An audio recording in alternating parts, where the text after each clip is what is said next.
ये का नाही चालेल का. माझं नाव सुदीप हरजी बिलात राहाया आम्ही पहिली दापचरीची होती मग आता वसेला राहत ना.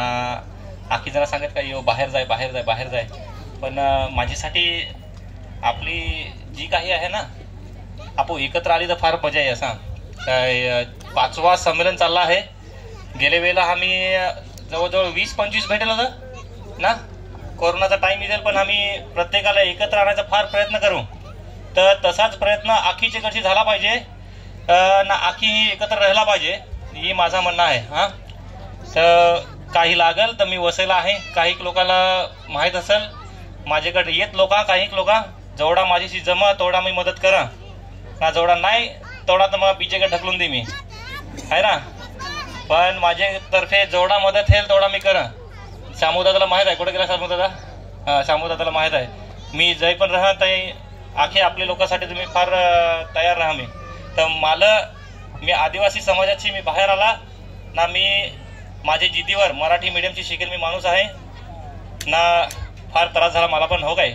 नोकरी व्यवसाय गेला मला 5-6 जागी मला सांगला का तुला आम्ही वाहरू परत पण वाहरला नाही. काय काय तर इंग्लिश नाही आहे असा. हां तर तसा म्हणजे मी हरला नाही असा. तर मला सांगायची गोष्ट असंही काय आपल्यावर स्वतःवर विश्वास ठेवला पाहिजे असा. आयुष्यात वर खालतं कठीण प्रसंग येत सहज प्रसंग येत पण तिची प्रत्येक गोष्टीची आपल्याला शिकायला पाहिजे का आपल्याला चांगला काय शिकायला भेटत. ही ज्याला गला अवगत झाली ना तर ते माणसाला कोणता पण संकट येईल पण तो पुढे जाईल कसा पण हो काय. तर आपण बरेच दिवसाची मी तर मला वाटतं 5 वर्ष झाली पण मी कोणालाच भेटला नाही. जवळजवळ 20-30 माणसालाच भेट मी 20-30 माणसालाच भेट मी. तर मला एवढे माझा परिवार एवढा मोठा आहे तर नागून मला फार बेस आठव असा. काय पहिला मी इकडे याचा बारीक होता ताई तर आसपास मला जरा दाखवेल तर मी गवसत हिंड मग मला हळूहळू मग माणसं भेटली ना. आज तर मला एवढा मोठा परिवार भेटला तर मी फार खुश आहे ना. मी जिकडे जाण तर मला तेवढाच प्रेम भेटल ये आशेवर मी आता मी कोटपण हिंड नसा.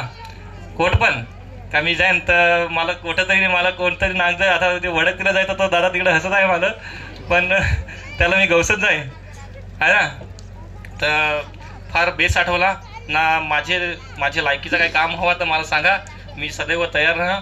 जेवढा मी करन ती ना. कोणाला काय मार्गदर्शन पाहिजे हवा तर मी पण फार कष्टाची शिकेल आहे तर तेवढाच मी मार्गदर्शन करा मी समर्थ आहे असं मी समजन ना. तेवढा तुमचा प्रेम मिळेल ये शब्दावर मी जास्ती टाइम नाही घे ना. माझा भाषण खपवा मग मी भेटेन तुम्हाला हो काय. तर दादा नक्कीच आहे का मला मार्गदर्शन पाहिजे आहे. आता मी दादाला विचारला का दादा तू होतास कोट तर मी सांगत चायनाला होता. तर चायनाला ते म्हणजे वेलकम थँक्यू असं सांगत की मी त्याला विचारायचं ना. मीच विचारला पण तुम्हाला ऐकवायचं आहे की थँक्यू केलं सांगत ना वेलकम मध्ये केलं सांगत. चायनाला होतं तर हावर यू सांगत काय नी हाव सांगला तर कसा बेसूच काय असा हो काय ना. शिशे सांगला तर थँक्यू असा. आता 2-3 भाषा येत मला फार बॅट. आता काय जसा माणूस ये समोर ना तसा बोलायला ग. काही स्पॅनिश माणूस ये तर स्पॅनिश बोलायला ग. काही पोर्तुगीज झालं तर पोर्तुगीज बोलायला ग ना. काही चायनीज झालं तर चायनीज सांगायला ग आहे ना. जास्ती नाही मी पण अजून शिकच काय जेवढा शिकाय मिळाला तेवढा शिकायचा. आपल्या नवीन पोरांना मी सांगन कारण नुसता 12वी ना 15वी करून जमायचा नाही आहे ना. कोणता पण काम करशी तर बरोबर काय सांगा धीराशी करायचा. पैसा इकडं ना तिकडं कसं पण कमवलं तरी पण आपल्या परिवाराला सांभाळून चालायचा बस एवढाच. हे शेवटचा शब्द माझं. थँक्यू दादा नक्कीच चांगला. तसा बारीक तावसे जो वाढगो हे तावरी म्हणजे तो शिकतच राह. काही पण एखाद्या वेळेला तो कोणा पण सांगला काय मी फार शिकला आखा शिकला असं काय नाही. ती 1 ना 2 गोष्टी एखाद्या बारीक पोरापायशी पण शिका लागत. तर एक सांगायचा उद्देश तो काही तुम्ही जागेवर थांबून नाही राहायचा. पुढे शिकत शिकत शिकत वाढगो येतावरही शिकतच राहायचा.